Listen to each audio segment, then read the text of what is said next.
Hello friends, welcome back to my channel Bhavapuri kitchen.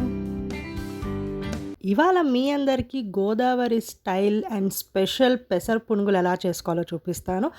మన street స్టైల్లో దొరికే ఎగ్జాక్ట్ టేస్ట్ అండ్ ఎగ్జాక్ట్గా ఉండేటట్టు పెసర పునుగులు ఎలా చేయాలో చూపిస్తాను. ఒక్క చిన్న టిప్తో మీరు కూడా బయట దొరికే ఆ పెసర పునుగులు చేసుకోవచ్చండి.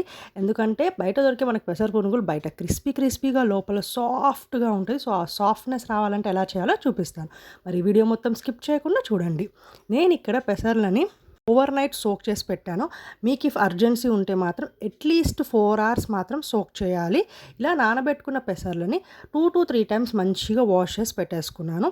ఇప్పుడు కొంచెం కూడా వాటర్ లేకుండా మంచిగా వాటర్ని వడకట్టేసి మనం మిక్సీ జార్లో వేసుకోవాలి. ఎందుకంటే ఇది కూడా మన గారెల పిండిలాగా గట్టిగా ఉండాలి, పల్చగా అయిపోకూడదు. పెసర్లు అనేవి ఈజీగా పల్చగా అయిపోతాయి కొంచెం వాటర్ తగిలినా కూడా. అందుకే వీడియోలో చూపిస్తున్నట్టు మంచిగా వడకట్టుకొని మనం పెసర్లని మిక్సీ జార్లోకి వేసేసుకుందాం. నేనైతే 2 హాఫ్గా చేసి మిక్సీ జార్లో గ్రైండ్ చేసుకున్నాను. అలాగే దీంట్లో నేను 1 అంగుళం సైజు అల్లంని అలాగే 4 పచ్చిమిరపకాయలని కూడా వేసుకొని చక్కగా గట్టిగా గ్రైండ్ చేసుకున్నాను. వాటర్ వేయకుండా గ్రైండ్ చేయండి, అప్పుడే మనకి పునుగులు అనేవి వస్తాయి. లేకపోతే అది పల్చగా అయిపోయింది అనుకోండి, మనకు ఆ పునుగులు షేప్ రావు, అలాగే ఆయిల్ కూడా ఎక్కువగా పీల్చుకుంటుంది. సో ఇలా గట్టిగా మీరు రుబ్బుకోవాలి. నేను 2 హాఫ్స్గా చేసుకొని మిక్సీలో అయితే గ్రైండ్ చేసుకున్నాను. ఆ తర్వాత ఈ పిండిలోకి మనం 1 టేబుల్ స్పూన్ జీలకర్ర అండ్ కరివేపాకుని కూడా యాడ్ చేసుకుందాం. దాంతోపాటు మంచిగా పునుగులు అనేవి పొంగడానికి 1 టీ స్పూన్ బేకింగ్ సోడా అలాగే రుచికి సరిపడా ఉప్పు వేసుకొని ఇప్పుడు ద మెయిన్ స్టెప్ అనేది వచ్చిద్దండి. బాగా మిక్స్ చేసుకున్న తర్వాత 5 minutes ఇలా బాగా బీట్ చేసుకోవాలి. బీట్ చేసుకోవడం అనేది మాత్రం కంపల్సరీ స్టెప్ అండి. సో ఈ బీట్ చేసుకోవడం వల్ల ఏమైందంటే పిండి అనేది మంచిగా పొంగి మనకు ఆ లోపల సాఫ్ట్గా ఉండకట్టకుండా మంచిగా సాఫ్ట్గా వస్తాయి అన్నమాట. సో ఈ టిప్ని మాత్రం అస్సలు మిస్ అవ్వకండి.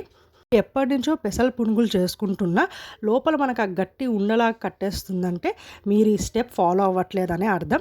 సో తప్పకుండా ఈ స్టెప్ని ఫాలో అవ్వండి. ఇలా నేనైతే 5 minutes కంటిన్యూస్గా బీట్ చేసుకున్నానండి. పిండి కలపడం స్టార్ట్ చేయక ముందే నేనైతే డీప్ ఫ్రైకి ఆయిల్ పెట్టేసుకున్నాను. మీడియం ఫ్లేమ్లో మంచిగా ఆయిల్ బాగా వేడెక్కిన తర్వాత మనం మీడియం ఫ్లేమ్లో ఉంచే పునుగులు అనేవి వేసుకోవాలి. నేనైతే మంచిగా చేతుల్ని నీళ్ళలో ముంచుకొని ఒక్కొక్కటిగా పునుగులు అయితే వేసుకున్నాను. ఒకదానికొకటి అంటుకోకుండా మన కడాయిలో ఎంత సరిపోతే అంతే వేసుకోండి. మంచిగా 2 వైపులా పునుగులు అనేవి ఎర్రగా కాల్చుకోవాలి. మనం బాగా బీట్ చేసామని బాగా పొంగింది కదా సాఫ్ట్గా. సో అందుకే నూనెలో వేయగానే మంచిగా పైనకు తేలుతాయి అవి. ఎంచక్క 2 వైపులు కూడా బాగా ఎర్రగా కాల్చుకోండి. ఎంచక్క అయితే బయట నుంచి క్రిస్పీగా లోపల సాఫ్ట్గా చాలా బాగుంటుందండి. ఒక మంచి ప్రోటీన్ ఫుడ్ పెసర్లు అనేవి. ఎప్పుడు పెసరట్టే కాకుండా ఒక్కసారి ఇలా పెసర పునుగులు ట్రై చేయండి. ఎంచక్క నేను 2 వైపులా ఎర్రగా ఫ్రై చేసేసాను. వీడియోలో చూపించినట్టే మీరు కూడా ఇలా ఎర్రగా ఫ్రై చేసుకొని సర్వింగ్ బౌల్లోకి తీసేసుకోవడమే. అంతేనండి, ఎంతో ఈజీగా అండ్ చాలా టేస్టీగా. నార్మల్ పునుగుల కంటే కూడా ఈ పెసర పునుగులు చాలా టేస్టీగా ఉంటాయి. మీరు కూడా ఒక్కసారి ట్రై చేశారనుకోండి మళ్ళీ చేసుకుంటారు, అంత బాగుంటాయి. మరి వేడి పెసర పునుగుల్ని ఎంచక్కా అల్లం చట్నీ లేకపోతే పల్లి చట్నీతో ట్రై చేస్తే చాలా అద్భుతంగా ఉంటుంది.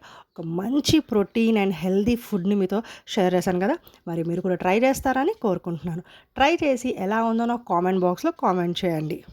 చాలామంది నా వీడియోని లైక్ చేస్తున్నారు, వీడియోని షేర్ చేస్తున్నారు, కానీ సబ్స్క్రైబ్ చేసుకోవట్లేదు. ఇలాంటి మంచి రెసిపీస్ని మీరు ఎంజాయ్ చేయాలనుకుంటే ఎప్పుడు లాస్ట్లో చెప్పినట్టే please like, share, comment and కొత్త వాళ్ళు నా ఛానల్ని సబ్స్క్రైబ్ చేసుకోండి. మరొక మంచి వీడియోతో మళ్ళీ వచ్చేస్తాను. అప్పటి వరకు టాటా బాయ్.